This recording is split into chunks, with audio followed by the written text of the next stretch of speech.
So we're going to practice a little bit more with adding and subtracting fractions. We're going to find that common denominator first, and then we're going to write our answer in simplest form. Some of these are going to be pretty simple, and some we're going to need to work with a little bit. So our first problem, 8/9 minus 2/3. I'm going to make this 3 turn into a 9 by multiplying by 3. What I do to my denominator, I do to my numerator. So we're going to change this fraction to be 6/9, and I'm going to rewrite this 8/9. So then I have 8 minus 6 is 2, and remember we keep our denominator the same. 9 minus 9, we don't do anything to it, it's just 9. Over here I have an 8 and a 3, and I see that 3 can't go into my larger number of 8, so I have to change both of them. So I'm thinking about a number that both 8 and 3 can go into, and that's 24. So I'm going to have my denominator for both of these be 24. So what am I going to do to 8 to turn it into 24? I have to multiply it by 3. And what am I going to do to 3 to turn it into 24? I'm going to multiply it by 8. And notice all I had to do is just multiply these numbers together. So what I do to this denominator, I have to do to this numerator. So 1 times 3 is 3. What I did to this denominator, I have to do to that numerator. Times 8, 2 times 8 is 16. 3 plus 16 is 19. 24. So I have 19/24.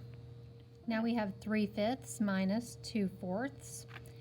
I know that 5 times 4 is 20, so I'm going to make my common denominator be 20. So I'm multiplying my 5 by 4. What I do to my denominator, I do to my numerator. 3 times 4 is 12. I have to multiply this denominator by 5 to turn it into 20.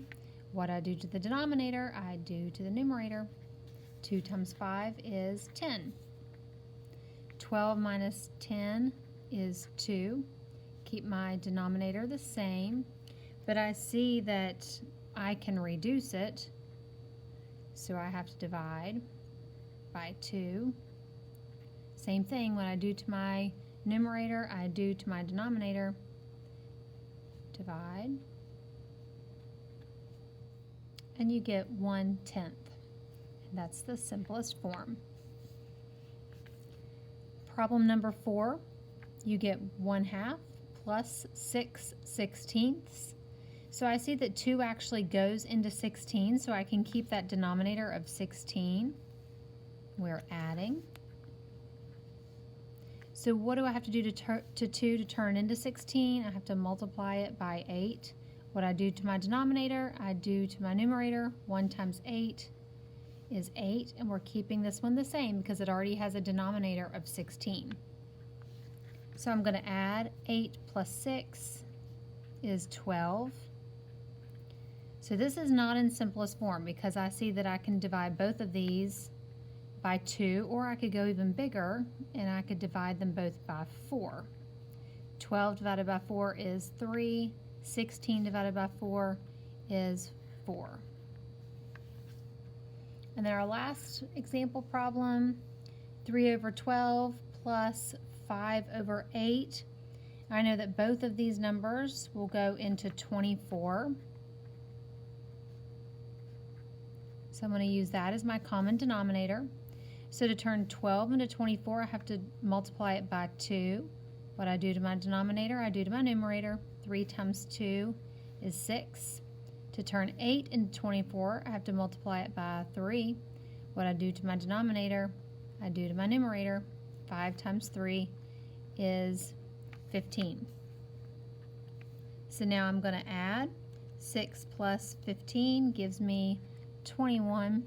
So I have 21/24, and I can divide both of those by 3. 21 divided by 3 is 7. 24 divided by 3 is 8. So that's our final answer.